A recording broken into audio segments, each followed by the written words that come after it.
out at the Patriots Pro Shop as the New England fan base embraced the beginning of this new era at quarterback.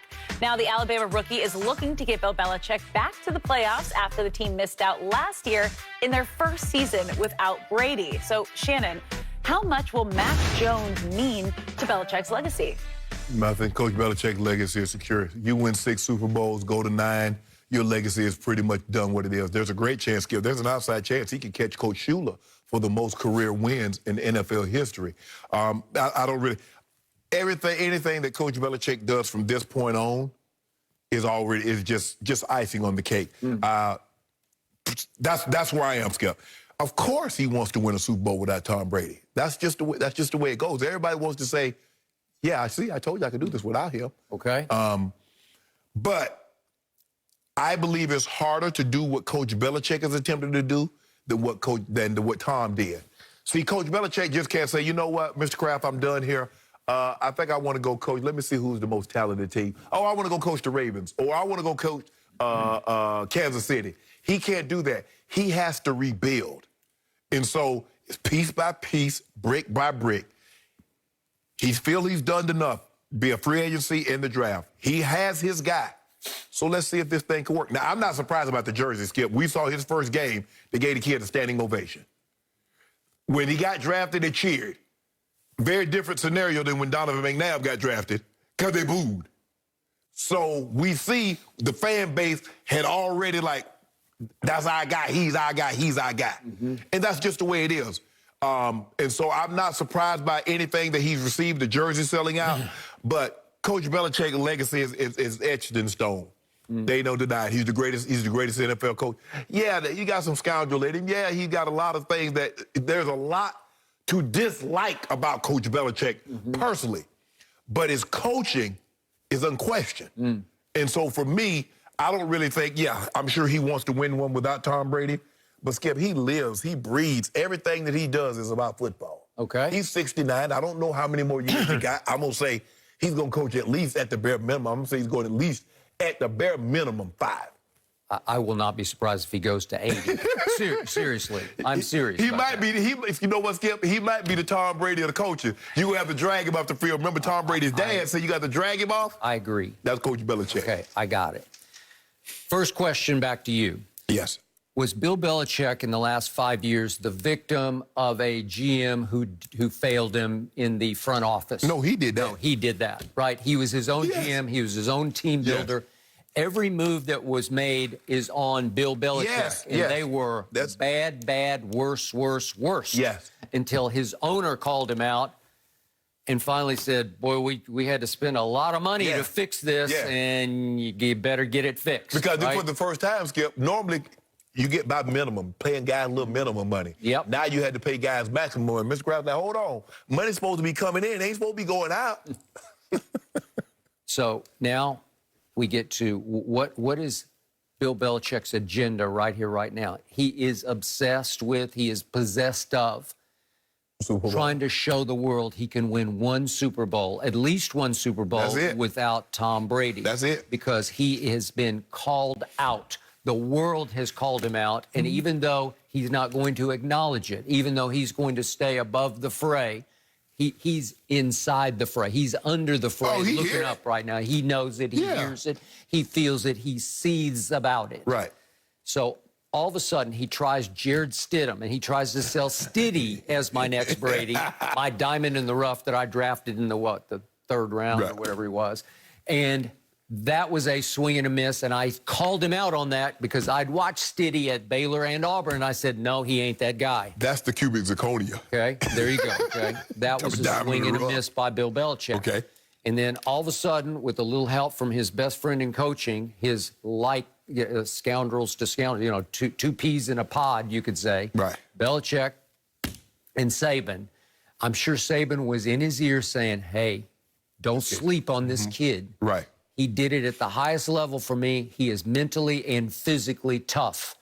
So if you got your shot, take your shot. And the shot fell in his lap because he did not have to spend a dime to go get him as a draft capital. Nope. He sat there at 15 watching him fall right into my lap. And I'm sure he has proven to be even better than Belichick could have in his wildest dreams imagined that he would be this good this quickly. Well, because he was, Cam is gone and Mac is installed as the game one starter. So fair or unfair, now it starts. Yeah. Now we got to do it. We got to push it right in the middle of the table.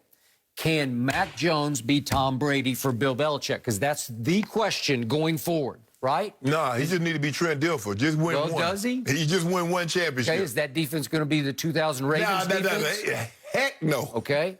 Is Jonnu Smith going to be Shannon Sharp? No. I don't think so. No. Maybe Hunter Henry's got a better shot. But I think the thing is, Skip, the thing is that you're asking for something that's never going to happen. There's a great likelihood that we're never going to see another Tom Brady in the history, not in our lifetime. And he definitely not finna get the coaching. So I'm not saying Mac Jones can't and won't be good. Okay, but he's already being called fairly, I believe, Brady-esque. Well, he is much closer to Brady's style than Cam is. Why? Because he has a knee brace. He can't run. And when you look at it, you look at his combine photo, you like, and that guy plays professional sports doing what? Correct. I got it. So we got to. And it's the same style. The ball's coming out quick. Yes. There's going to be what will feel like a lot of dinking and dunking. Yes. Right? Yes. Yes. Okay. And they are going to run the hell out of the football because they are highly capable of doing just that. So it will be 2001 Brady-esque. Right. You know, that's how they will try to win with this. Is this defense as good as that 2001? I say absolutely not. No. But the point is, can at any point sooner than later, can Mac even approximate Brady? Because now we got to come down to evaluate what this kid is really made of. Because we're about to find out for real on legit regular season NFL stage, right? We're going to find out. We're going to find out. What did he do in his 1 year starting at Alabama? How clutch was he? Well, we don't know because he wasn't asked to be clutch. No. Remember the Florida game? They won it only by 6, but they were up 35-17 at halftime. Right. And all of a sudden, Florida starts to roar back in that game, and they cut it to 52-46 with 2:07 remaining, tried the onside kick, and failed to recover. And so all Mac Jones and the offense had to do was just milk the clock and run it out. And Florida got the ball back with like 11 seconds. Skip, I don't know if anybody got within 2 touchdowns of them in the second half other than that Florida game. I mean, they blew everybody off. So remember, Tom Brady for Belichick won 6 Super Bowls with 6 game-winning drives in the fourth quarter overtime. That's preposterously great. That will never be equaled. I don't think ever. Because that's pretty hard to do. Yeah, it is. Absolutely. Okay? So the point is, what is Mac clutch time? I don't know. I don't know. And more important, how is Mac Jones as a leader? Can he take over this locker room? I don't sense that from the kid. He doesn't seem to have that kind of forceful personality. He will, Skip. He will. I mean, it's hard for it. You got to understand that. He is a rookie. He is a baby rookie. Yeah. He's the quarterback. I get that. But he's a young guy that's coming into a locker room that's full of veterans.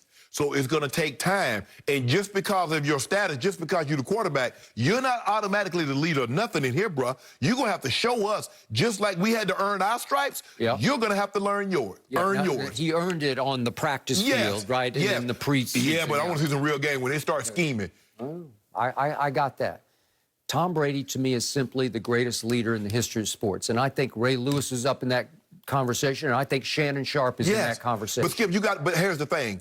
He's going to have to do it. Yeah, he earned the job, but he's going to have to do a lot of. I'm sure when Tom first stepped in the locker room, there were still some guys like, I don't know, maybe we should go. Maybe they should go back to Drew. I don't know about this old Tom thing, but slowly but surely, he won a Super Bowl. They didn't make the playoffs the next year, and then they won 2 back-to-back. And from that point on... When I think it started to happen was that Tuck Rule game, his first year starting, because I was there in the press box that snowy night in Foxborough. Well, I cut the TV off, Skip, because I thought the game was over. I thought the game was over because, hey, the Raiders had the lead. They was up a touchdown. They just stripped the ball. Like, okay, lights out, because we had to play Pittsburgh the next day. Got it.